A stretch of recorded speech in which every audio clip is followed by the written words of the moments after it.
ভিন্ন স্বাদের গল্পের সমাহার চ্যানেলে আজ শুনবেন লেখক দীপঙ্কর বিশ্বাসের লেখা মেজদাদার কীর্তিকলাপ থেকে মেজদাদার হনুমান সাপ্লাই গল্পখানি। গল্প পাঠ ভালো লাগলে গল্পের শেষে একটা লাইক করে দেবেন, চ্যানেলটিকে সাবস্ক্রাইব করে আমার পাশে থাকবেন। তো চলুন শুরু করা যাক আজকের গল্প মেজদাদার হনুমান সাপ্লাই। রবিবার সকালবেলা আমার আর শেষদার ঘরে ঢাকনাদা, শেষদা, গণেশ আর আমি চানাচুর মুড়ি চিবোতে চিবোতে দিব্যি আড্ডা দিচ্ছিলাম।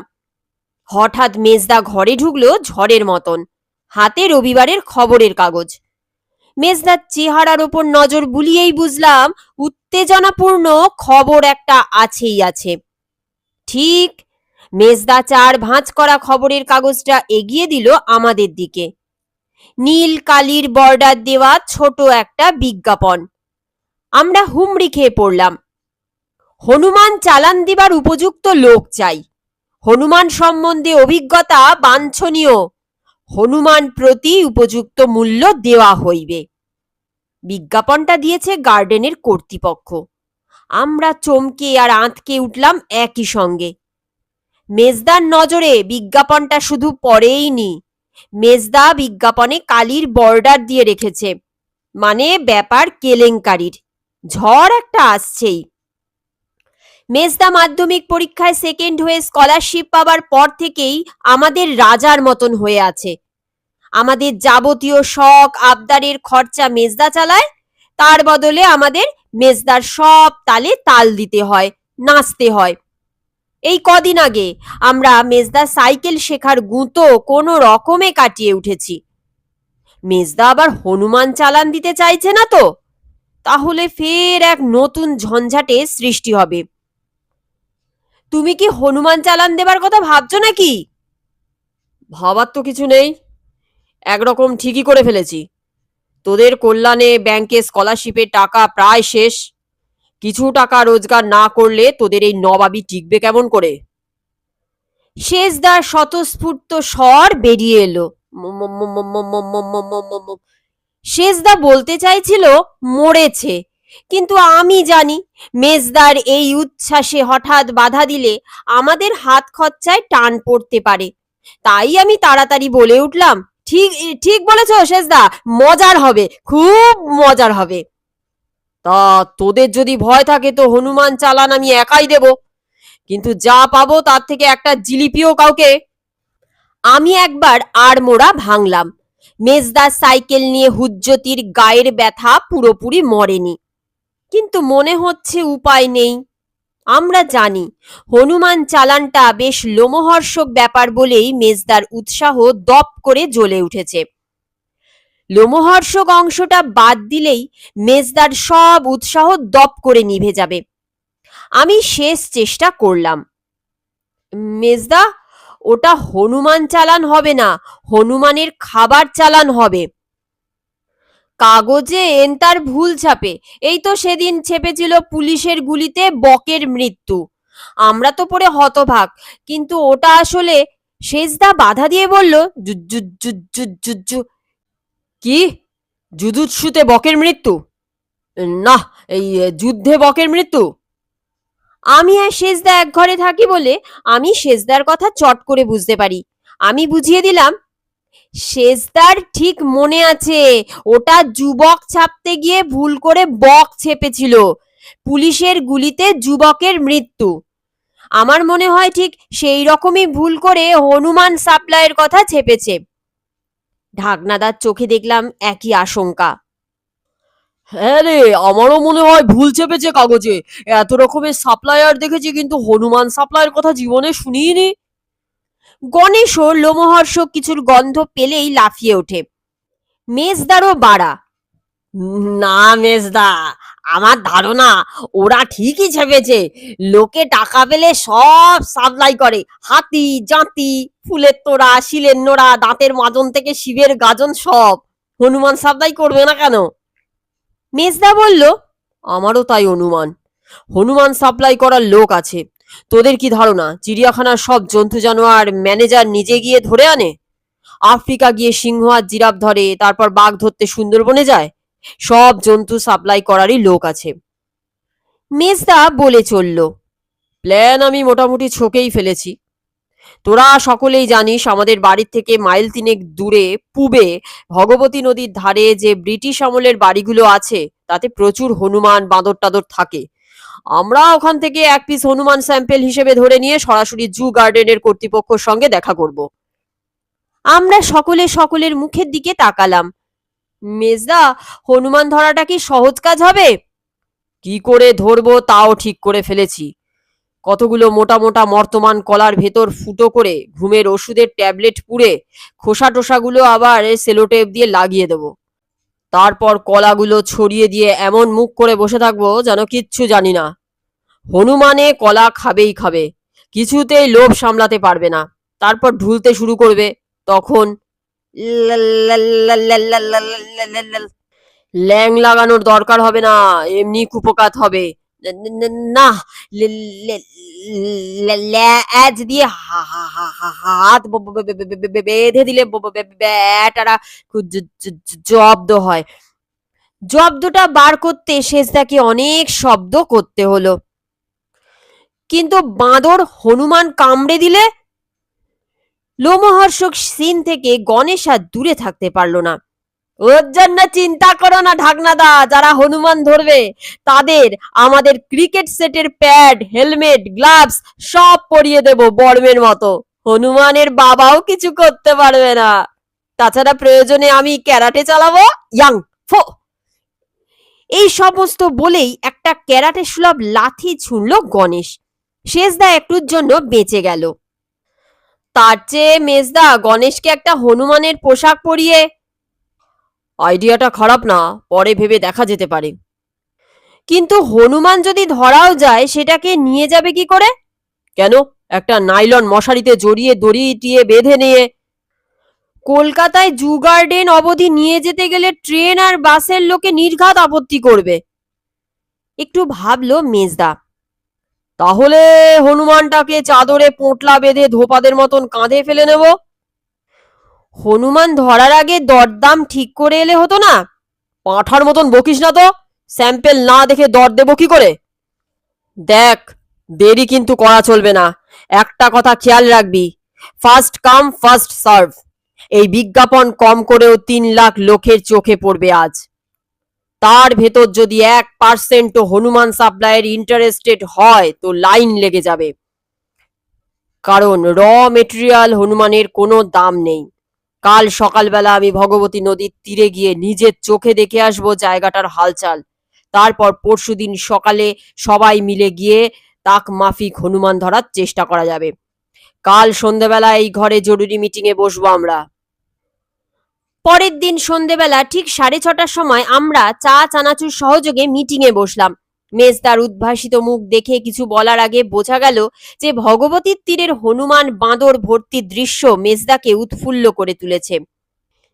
একদম ফার্স্ট ক্লাস জায়গা রে, হনুমান বাঁদর একেবারে গিজগিজ করছে। কাল সকালেই ভগবতী নদীর তীরে গিয়ে ট্রাই করতে হবে। আমি বললাম, মেজদা, ভগবতী নদী বাস থেকে নেমে অনেকটা হাঁটা পথ, অন্তত 50টা টাকা ছাড়ো। খাবার দাবার আর চা নিয়ে ভোরবেলা পৌঁছবো, সব ব্যবস্থা করতে হবে।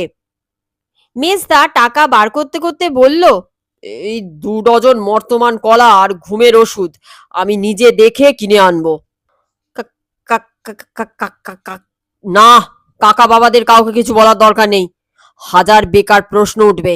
কাদের হনুমান, কত দূর পড়েছে, বাঘকে কি হনুমান খাওয়ায়?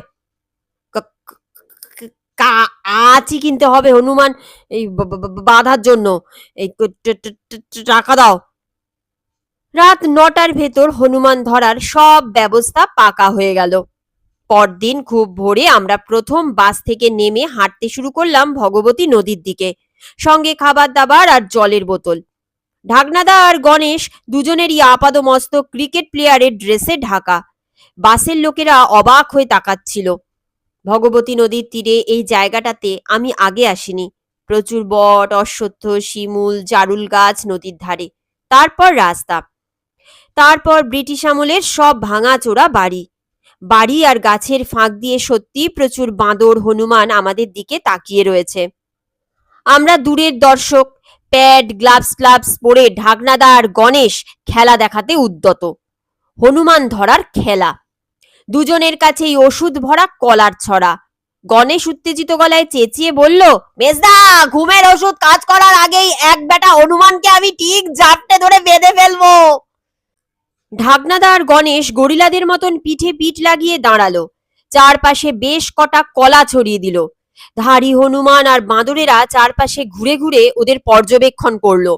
তারপর ওদের কজন লজ্জা কাটিয়ে এগিয়ে এসে কলা তুলে নিয়ে হুপ হাপ আওয়াজ করে কলা খেতে খেতে হাঁটতে লাগলো। গণেশের নজর ধাওয়া করলো একটা মাঝারি সাইজের হনুমানকে। হঠাৎ ইয়াং ফুং বলে গণেশ লাগালো এক বিশাল লাফ। হনুমানটাও লাফাতে গেল, কিন্তু তার আগেই গণেশ হনুমানের ঘাড়ে। আমার বরাবরের বিশ্বাস ছিল যে গণেশ হনুমান হয়ে জন্মালে অনেক ভালো করত। আবার লঙ্কায় লাফাতে হলে গণেশেরই ডাক পড়তো সবার আগে। মুহূর্তে আমার ধারণাটা প্রমাণিত হয়ে গেল। গণেশ জাপটে ধরলো হনুমানটাকে। ঢাকনাদাও গিয়ে গণেশকে হনুমান শুদ্ধ জড়িয়ে ধরলো। হনুমান বোকা নয়, অন্তত ঢাকনাদার গণেশের চেয়ে তো নয়। প্রথমে সে ওদের ট্যাঁকে গোজা বাকি কলাগুলো শেষ করলো। তারপর আঁচড় কামড় লাগালো। গণেশরা বর্ম পরিহিত, তাই আঁচড় কামড়ে কাজ হলো না। হনুমানকে নিচে নামতে হলো। কলা যে শুধু খাওয়ার না, শোয়ার কাজেও লাগে সে সম্বন্ধে মনে হলো তার প্রচুর জ্ঞান। হনুমান প্রবর মুচকি হেসে এক একটা কচি ল্যাঙে ঢাকনাদা আর গণেশকে শুইয়ে দিল। ঢাকনাদারা খেয়াল না করলেও হনুমান খেয়াল করেছিল যে ওরা হনুমানের খাওয়া ডজন দুয়েক কলার খোসার ওপর দাঁড়িয়ে। কিছুক্ষণ অপেক্ষা করার পর আমরা আর বর্ম পরিহিত ঢাকনাদারা সব গাছ আর বাড়ি ঘুরে দেখে এলাম। না, কোথাও কোনো ঘুমন্ত বাঁদর হনুমান নেই। আমাদের প্ল্যান খাটেনি। ভারী মন নিয়ে আমরা বাড়ি ফিরে এলাম। সন্ধেবেলা মেজদা ছাতে অনেকক্ষণ পায়চারি করলো একা একা। আমরা বুঝলাম মেজদা এক মনে নিজের প্ল্যানটা সানিয়ে নিচ্ছে। পায়চারি শেষ হলে আমাদের ঘরে এসে মেজদা বলল, কাল সকালে ভগবতীর তীরে গিয়ে আবার চেষ্টা করতে হবে। হনুমান ধরার প্ল্যানটা একটু পাল্টেছি। ওষুধের ডোজটা অনেক বাড়াতে হবে। তাছাড়া আমি যাই, কটা জিনিস কিনতে হবে। প্ল্যানটা পুরো খোলসা করলো না মেজদা। পরদিন ভোরে আমরা আবার তল্পি তল্পা নিয়ে ভগবতী নদীর তীরে পৌঁছলাম। বাঁদর হনুমানদের মুখ দেখে মনে হলো আমাদের চিনে ফেলেছে, কলার ফলারের অপেক্ষায় আছে। মেজদা ভাঙা চোরা বাড়িগুলোর খুব কাছে ৩ জায়গায় ওষুধ ভরা ৩ ছড়া কলা ছড়িয়ে দিয়ে বটগাছের নিচে আমাদের পাশে এসে বসে পড়ল। আজ মেজদা আর গণেশের পরনে ক্রিকেট বর্ম। মেজদার কলাগুলো পড়তে সময় পেল না। ৩ সেট হনুমান আর বাঁদর নিমেষে ৩ সেট কলা নিয়ে ঝটাপটি শুরু করে দিল। ধাড়িগুলোই বেশি পেল, ছিচকেগুলো কম। মিনিট খানেকের ভেতর কলাগুলো শেষ করে হনুমান আর বাঁদরেরা নিজেদের কাজে চলে গেল। কিছু বাড়িগুলোর দিকে, কিছু অন্য দিকে। মেজদার কোনো ভাবান্তর দেখা গেল না। আমরা ঠায় বসেই রইলাম। যখন প্রায় ১ ঘন্টার ওপর কেটে গেছে, যখন আমাদের কচুরি আলুর দম খেয়ে হাত চাটা শেষ হয়েছে, যখন কাঠপিঁপড়েরা আর কামড়ানোর জায়গা খুঁজে পাচ্ছে না, তখন মেজদা ঘড়ি দেখে প্রথম কথা বলল, ঘুমের ওষুধের ফল এতক্ষণে জমে বসেছে। কাঁধের ঝোলা থেকে বেশ বড় একটা প্যাকেট বার করলো মেজদা। প্যাকেট ভর্তি চকচকে আংতায় মোড়া চকলেট বোম। মেজদা দেশলাই বার করে আমার হাতে দিল। আমি দেশলাই জ্বালালাম। পরের পর চকোলেট বোমের পোলতেই আগুন লাগিয়ে চারিদিকে ছুটতে লাগলো। খাসা বোমগুলো, এক একটার আওয়াজে পৃথিবী যেন কেঁপে উঠছে। আধ মিনিটও লাগলো না। বাদর হনুমান সব পরিত্রাহী ওয়াও ওয়াও ওয়াও করে চিৎকার করতে করতে লেজ তুলে লাফাতে লাফাতে চারিদিকে দৌড়ে পালালো। প্ল্যানটা এবার বোঝা গেল। মেজদা বলল, আরো ২ প্যাকেট বোম আছে, দেশলাই রেডি রাখিস। বর্ম পরিহিত মেজদা আর গণেশের পেছনে পেছনে আমরা রওনা হলাম পোড়ো বাড়িতে ঢোকার উদ্দেশ্যে। মেজদা বলল, যে বেটারা এই ঘুমের ওষুধ দেওয়া কলা বেশি খেয়েছে তাদের নড়বার ক্ষমতা থাকবে না, বাকিগুলোকে তাড়িয়ে দিয়েছি। বাড়িগুলোর নিচ থেকে ওপরে হানা দিয়ে আমরা দেখলাম 3টে হনুমান আর 2টো বাঁদর অঘরে ঘুমোচ্ছে। একটাকে বেশ স্মার্ট আর ইন্টেলিজেন্ট মনে হলো। পাশ ফিরে শুয়ে আছে, ভাবুক ভাবুক মুখ নিয়ে। নিমেষে আমরা মাঝারি সাইজের হনুমানটাকে চাদরে পোটলায় বেঁধে ফেললাম। মেজদা বলল, ঘন্টা 7-8-এর জন্য নিশ্চিন্দি। পোটলা কাঁধে তুলল মেজদা। সত্যি, কে বলবে ধোপার পোটলা নয়। ঠিক হলো, বাসে চড়ে আমরা শটান চলে যাব স্টেশনে, সেখান থেকে ট্রেনে শিয়ালদা, শিয়ালদা থেকে বাস ধরে জু গার্ডেন। লেজোলা হনুমান কারুর বাড়িতে এলাও করবে না, বিরাট হট্টগোল বেঁধে যাবে। সেজদা বলল, বাড়িতে খবর না দিলে। ঠিক বলেছিস, বাড়িতে চিন্তা করবে। স্টেশন থেকে ঢাকনার বাড়িতে ফোন করে সবার বাড়িতে জানিয়ে দিতে বলবো, বিশেষ কাজে কলকাতায় যাচ্ছি, ফিরতে সন্ধে উতরে রাত্রির হয়ে যেতে পারে। বাসে আর ট্রেনে করে পোটলা বাঁধা হনুমান নিয়ে শিয়ালদা যাওয়াটা যে একটা অগ্নি পরীক্ষা, ডিএস অর্থাৎ অগ্নি পরীক্ষার ডবল স্ট্রেংথ হবে, সেটা আমরা আগেই ভেবেছিলাম। কাজের বেলায় দেখলাম ব্যাপারটা আরো অনেক বেশি শক্ত। শিয়ালদা স্টেশন পৌঁছানোর আগে যথারীতি কটা ঘটনা ঘটল। ঢাকনাদার কাঁধে পোটলার ভেতর হনুমান পাশ ফিরতেই বাসের ঝাঁকানিতে লেজটা পোটলা থেকে বেরিয়ে একজনের ঘাড়ে পড়ল। সে আঁতকে উঠতেই আমি তাকে বুঝিয়ে দিলাম যে যাত্রা দলের হনুমানের ড্রেস কাচতে যাচ্ছে। লোকটা শান্ত হতে যাচ্ছিল, কিন্তু লেজটা আবার আপনা আপনি পোটলায় ঢুকে যেতে সে আবার আঁতকে উঠল। মেজদা তাড়াতাড়ি একটু হেসে বলল, কম্পিউটার কন্ট্রোলড। আজকাল দাঁতের মাজন থেকে ঘোড়ার ডিম, যে কোনো জিনিস কম্পিউটার কন্ট্রোলড বললে লোকে আশ্বস্ত হয়। এই লোকটাও আশ্বস্ত হয়ে ঘাড় চুলকোতে লাগলো। ট্রেনে বেশ ভিড়। আমরা পালা করে হনুমানের পোটলা বইছি। কামারডাঙ্গা স্টেশনে গাড়ি ঢোকার মুখে এক মাসিমা মার্কা ভদ্রমহিলা হঠাৎ হু হু বলে মূর্ছিত হলেন ঢাকনাদার ঘাড়ে। সেজদা চমকে মামা মামা মামা করে উঠতেই গণেশ বলে উঠল, হ্যাঁ সেজদা, মাসিমা এই ভিড়ে বোধহয় হাওয়ার অভাবে অসুস্থ হয়ে পড়লো। আমি মাসিমার পেছন থেকে আর চোখে দেখলাম পোটলার ফাঁকে হনুমানের মুখের খানিকটা দেখা যাচ্ছে। ভাগ্যিস আর কেউ দেখেনি। গণেশ আর সেজদা মাসিমাকে কামারডাঙ্গা স্টেশনে ফুচকাওয়ালার জিম্মায় রেখে ফিরে এলো। বেচারাদের অন্য উপায় ছিল না তাড়াহুড়োয়। অবশ্য আমি দেখেছি ফুচকাওয়ালাদের খুবই দায়িত্ব জ্ঞান, একটাও ফুচকা নিজেরা খেয়ে ফেলে না। মেজদা ব্যাপারটা বুঝে হনুমানের মুখটা ঢেকে দিল। উল্টোডাঙ্গা স্টেশন থেকে যথারীতি গাড়ি ছাড়তে দেরি করছিল। পোটলা সেজদার কাঁধে। আমার পাশের একটা লোক পোটলার দিকে তাকিয়ে ভয়ার্ত চোখে হু হু করতেই বুঝলাম বিপদ। মেজদার সঙ্গে চোখাচোখি হলো। আমি লোকটার পাঁজরায় একটা বেদম খোঁচা লাগালাম কনুই দিয়ে। লোকটা উ করে ওঠার আগেই মেজদার একটা ঘুষি এসে পড়লো লোকটার মুখে। পকেট মার বলে চিৎকার করতে করতে পোটলা থেকে বেরোনো হনুমানের মুখের অংশটা আবার ঢেকে দিলাম। লোকটাকে সকলে ঠেলে ধাক্কা দিয়ে নামিয়ে দিলাম। বেচারার জন্য কষ্ট হলো, কিন্তু আমাদের অন্য উপায় ছিল না। অপরাধের জন্য আমাদের আর হনুমানের হয়ে আমি ঈশ্বরের কাছে মাপ চাইলাম। ভীষণ রাগ ধরল মেজদা, গণেশ আর সেজদার ওপর। একটা হনুমানের পোটলা বাঁধতে পারে না, হাতির পোটলা বাঁধতে হলে কি করত? চিড়িয়াখানায় পৌঁছতে আমাদের প্রায় 1টা বেজে গেল। সেজদা হনুমানের পোটলা কাঁধে গটগট করে মেন গেট দিয়ে ঢুকে গেল। দারোয়ান সন্দেহের চোখে তাকালোও না, ধোপাই ভাবল। চিড়িয়াখানায় ঢুকে চারিদিকে তাকিয়েই আমাদের মন বেজায় খারাপ হয়ে গেল। প্রচুর হনুমান যেখানে সেখানে লাফিয়ে বেড়াচ্ছে।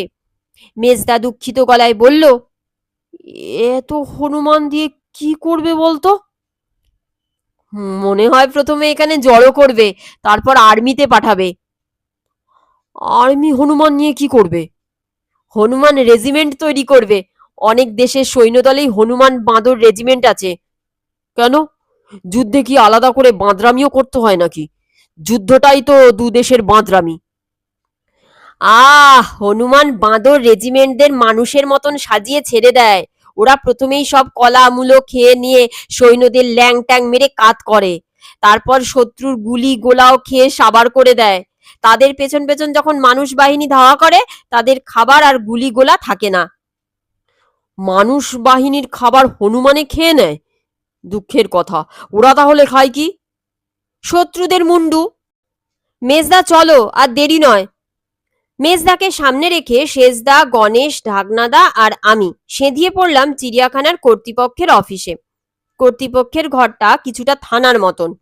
একজন নির্ঘাত বড়বাবু বড় টেবিলের ওদিকে বসে, বাকিরা আরদালি বেয়ারা টেয়ারা, সবাই দাঁড়িয়ে। দেওয়ালের গায়ে বেশ কটা চেয়ার, 3টে চেয়ারে 3জন বিধ্বস্ত লোক।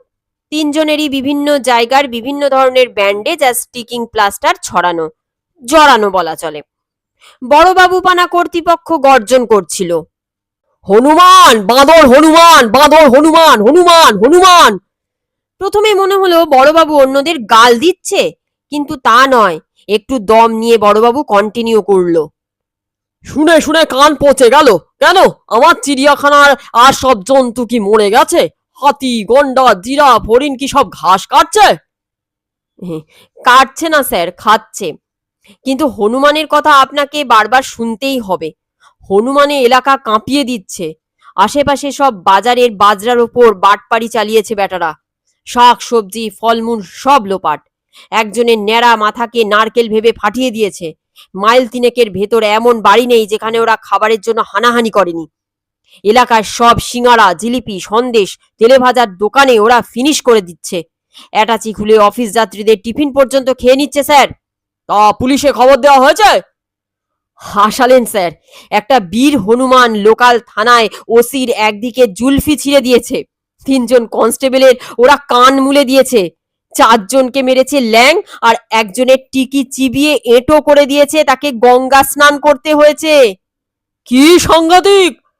তা ওসি ফায়ার করতে বলেনি? বলেনি আবার?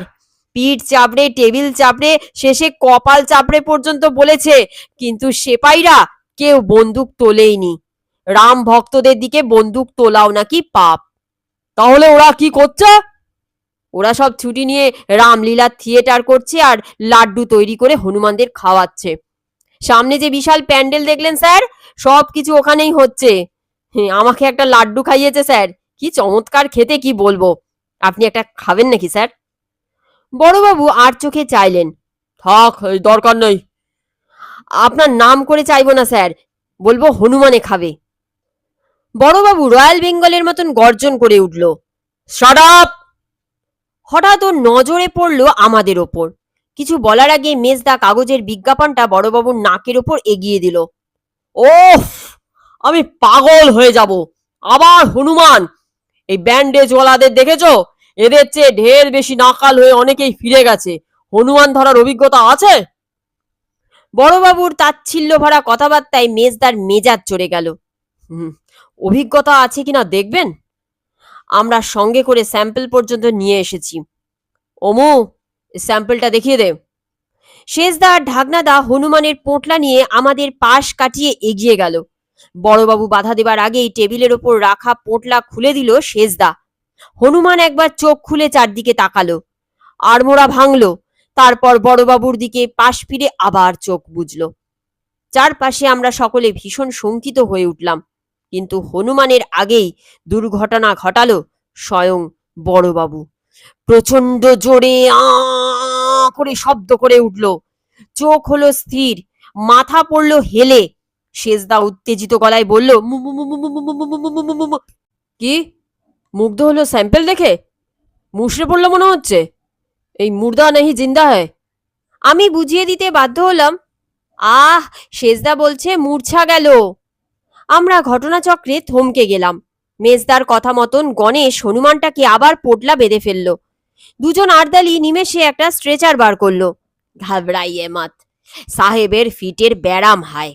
अभी ले जाके एक दफे रॉयल बेंगल का गर्जन सुनाना पड़ेगा, बस होश आ जाएगा। চিড়িয়াখানার অফিসারের যে পরীক্ষা হয় তার প্র্যাকটিক্যাল হয় জঙ্গলে। বড়বাবুকে প্র্যাকটিক্যাল পরীক্ষার সময় জঙ্গলে হাতি তাড়া করেছিল। তখনই প্রথমেই ফিটের ব্যারাম শুরু হয়। তারপর একটা বাঘের গর্জনে হাতি পালায় আর বড়বাবুর জ্ঞান ফেরে। বেশি ভয় পেলেই বড়বাবু। দুজন আরদালি বড়বাবুকে স্ট্রেচারে নিয়ে বেরিয়ে গেল। ঘরে রইলাম আমরা, ব্যান্ডেজওয়ালারা আর দুজন আরদালি। ঢাকনাদা জিজ্ঞেস করলো, আপনারা দেখছি হনুমান ধরতে চোটও পেয়েছেন, তা আপনারা হনুমান ধরেন কোথা থেকে? ব্যান্ডেজদের একজন ভেঙচে উঠল। অন্যদেরও বোঝা গেল ভেঙচে ওঠার স্বাদ আছে, কিন্তু সাধ্য নেই। কোথা থেকে আবার ধরবো, এখান থেকেই ধরি। মেজদা বেশ পালোয়ান পানা মুখ করে বলতে শুরু করেছিল, আমরা আমাদের এলাকা থেকেই ধরে এনেছি টাটকা তাজা কলা খেকো হনুমান। কিন্তু সকলের অবাক চোখ দেখে আর ব্যান্ডেজ ওলাদের কথাগুলো মাথায় ঢুকতে মেজদা কেমন নার্ভাস হয়ে মাঝপথে থেমে গেল। একজন আরদালি আকাশ থেকে পড়ল, আপনাদের এলাকা থেকে হনুমান ধরে এনেছেন? কেন কেন কেন? কেন মানে, হনুমান সাপ্লাইয়ের বিজ্ঞাপন দিয়েছে, তাই একেবারে স্যাম্পল নিয়ে হাজির আমরা। অন্য আরদালির মুখ দিয়ে বেরোলো, ইস। প্রথম আরদালিও বলে উঠল, ইস। কি হয়েছেটা কি বলবে তো, অমন সাপের মতন হিসিস করছো কেন? শেষদাও সোচ্চার হলো, ইস। ঠিক বলেছ শেষদা, সাপের মতন নয়, স্টিম ইঞ্জিনের মতন হিসিস করছে। ব্যান্ডেজ বাঁধা তিনজনের দিকে নজর পড়তেই আমরা ভীষণ চমকে আর ভরকে গেলাম। তিনজনে এত ব্যথার ভিতরেও হেসে গড়িয়ে পড়ছে। দুই আরদালি খুব সিরিয়াস মুখে পালা করে বলে চলল, ইস, বেকার এত খাটলেন দাদা, এখান থেকে হনুমান ধরে অন্য চুলোয় সাপ্লাই দেবার লোক চাইছে কর্তৃপক্ষ। আমাদের প্রায় আধ মিনিট সময় লাগলো ব্যাপারটা খানিক পরিষ্কার হতে। মানে, এত হনুমান এখানে এলো কি করে? কি জানি ভাই, আগে যেমন যাযাবর পাখি আসতো শীতকালে, এবার তেমনি 20টা যাযাবর হনুমান এলো একদিন সকালে। তারপর রোজ 15-20টা করে আসতেই লাগলো। কত রকমের হনুমান, মুখ পোড়া, দাড়িওলা, মোটা লেজ, জুলফিওলা, টাকওলা, সব রকমের হনুমান। সেই প্রথম দিন থেকে ওরা চারদিকে উৎপাত চালাচ্ছে। কোথাকার হনুমান কে জানে, মনে হয় ওদের বাড়ির কাছে অ্যাটম বোম টোম আছে।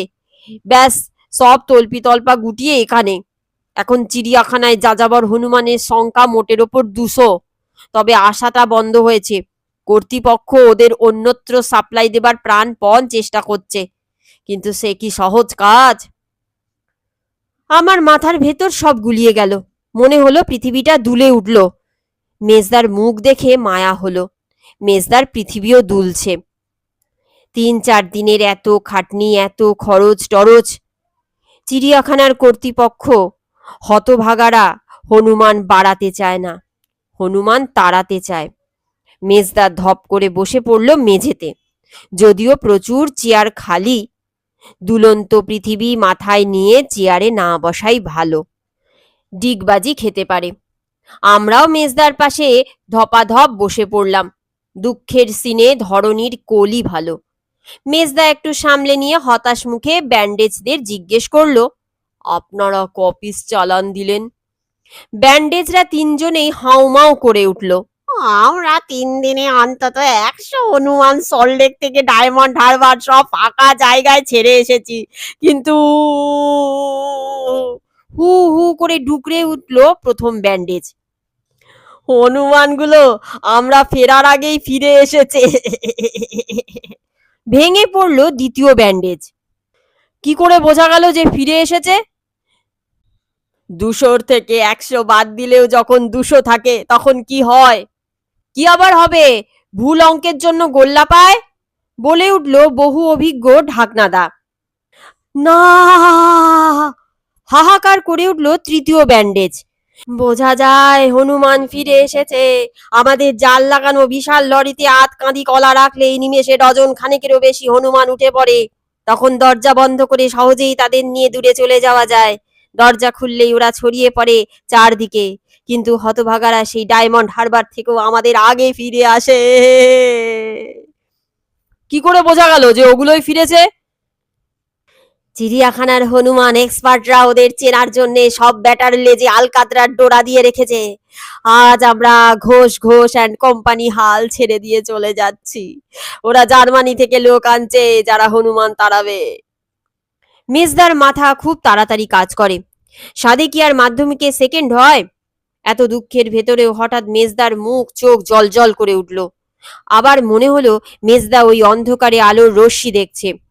হনুমান প্রতি কত করে দেবে কর্তৃপক্ষ? 100 টাকা।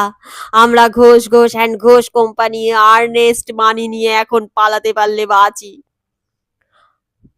আমরা যদি আপনাদের লরি নিয়েই হনুমান পার্মানেন্ট পাচারের ব্যবস্থা করি তো আমরা 100 টাকার কত পাবো?